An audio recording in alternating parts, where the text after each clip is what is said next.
মৃত ব্যক্তিকে দাফন করার পর তাকে কবরে প্রশ্ন করা হয়, কিন্তু যারা পানিতে ডুবে মারা যায়, যাদের লাশ দাফন করা হয় না, তাদেরকে কিভাবে প্রশ্ন করা হয়? মাশাআল্লাহ, দরকারি প্রশ্ন। আল্লাহ রাব্বুল আলামিন কবরের প্রশ্নোত্তরের মুখোমুখি করবেন প্রত্যেকটা মানুষকে। কবরের প্রশ্নোত্তরের মুখোমুখি করার বিষয়টি অগণিত হাদিস দ্বারা যেমন প্রমাণিত, কোরআনে কারীমের আয়াত দ্বারাও প্রমাণিত।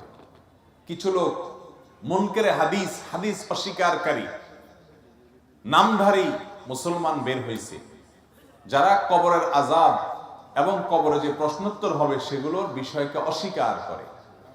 অথচ কোরআনে কারীমে আল্লাহ রাব্বুল আলামিন ফেরাউনের অনুসারীদের সম্পর্কে বলেছেন যে আন্নারু ইউরাদুনা আলাইহা গুদুওয়ান ওয়া আশিয়্যা। ফেরাউন এবং তার অনুসারীদেরকে সকাল বিকাল শাস্তির মুখোমুখি করা হয়, আর কিয়ামতের দিন বলা হবে সবচেয়ে কঠিন শাস্তির মধ্যে তাদেরকে প্রবেশ করাবার জন্য, অর্থাৎ জাহান্নামে দেওয়ার জন্য। তার মানে তার আগে থেকেই তাদের শাস্তি হচ্ছে, এই আয়াত থেকে পরিষ্কারভাবে বোঝা যায়।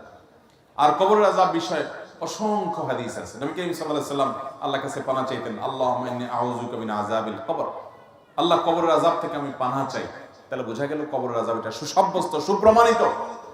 এখন কথা হলো, যে ব্যক্তিকে বাঘে খেয়ে ফেলেছে, যে ব্যক্তি পানিতে ডুবে মারা গেছে, পচে গলে লাশ মিশে গেছে, যে ব্যক্তি আগুনে পুড়ে ভস্ম এবং ছাই হয়ে গেছে, তার লাশ তো কবরে রাখার সুযোগই হয় নাই। তাহলে তাকে কিভাবে কবরে প্রশ্ন উত্তর করা হয়? এর উত্তর হলো, কবরের জগৎটাকে মূলত বলা হয় বারজাখের জগৎ। আল্লাহ তাআলা কোরআনে কারীমে বলেছেন, ওয়া মিন ওয়ারাইহিম বারযাখুন ইলা ইয়াউমি ইউবআসুন।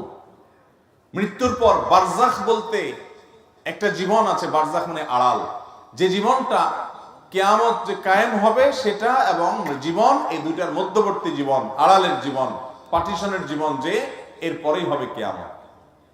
এই বারজাখী জীবন, এখানে মানুষের রূহ যে অবস্থায় থাকে, তার শরীরের ধ্বংসাবশেষ যে অবস্থায় থাকে, ধরেন একজন মানুষ পুরো ছাই হয়ে গেছে, একজন মানুষকে বাঘে খেয়ে ফেলেছে, সেখানে বাঘের শরীরের সাথে মিশে গেছে, সে যে অবস্থায় তার শরীর ধ্বংসাবশেষ থাকবে, ওই অবস্থায় ওই জায়গায় রূহ দিয়ে ওখানে আল্লাহ তাআলা কুদরতি ভাবে, অলৌকিক ভাবে, আমাদের দৃশ্যের বাইরে, দৃষ্টির বাইরে আল্লাহ তাআলা তাকে প্রশ্নোত্তরের মুখোমুখি করবেন। ওইটাই তার বারজাখী জীবন।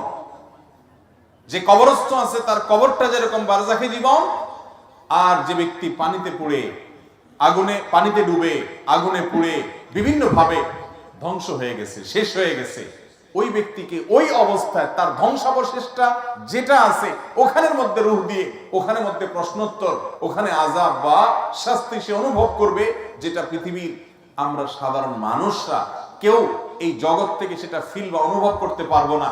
কারণ ওই জগৎটাই হলো আলামুল গায়েব বা অদৃশ্যের জগৎ। অতএব দৃশ্যের জগতের সবকিছু সে অদৃশ্যের জগৎকে ফিল বা অনুভব করতে পারবে না, সেটাই স্বাভাবিক। কথা কি বুঝাতে পারছি? অতএব আলামুল গায়েব সম্পর্কে, অদৃশ্যের জগৎ সম্পর্কে আমরা কোরআন এবং হাদিসের আলোকে যেটুকু শুধুমাত্র প্রমাণিত, এটুকু আমরা বলতে পারবো। ওখানে কিভাবে, তার ধরন কিভাবে হয়, ডিটেইল বিস্তারিত বিবরণ আল্লাহ তাআলা একমাত্র ভালো জানেন। কারণ ঈমানের গুরুত্বপূর্ণ একটা পাঠ হলো গায়েবের প্রতি, অদৃশ্যের প্রতি, কোরআন হাদিসে যেগুলো বলা আছে কিন্তু আমরা দেখি না, সেগুলোর প্রতি ঈমান আনা। সব কিছু যদি আমার চোখেই চলে আসে, তারপরে আমি বিশ্বাস করি, এর বাইরে আমি কিছু বিশ্বাস না করি, আল্লাহর কাছে যদি আমার আস্থা এবং বিশ্বাসই না থাকে, তাহলে ঈমান আর থাকলো কোত্থেকে? এই জন্য ভাইরা আমার, আলামুল গায়েবের বিষয় সেটি হবে, সেটি নিশ্চিত। তার বিস্তারিত বিবরণ একমাত্র ইলম কার কাছে আছে? আল্লাহর কাছে আছে।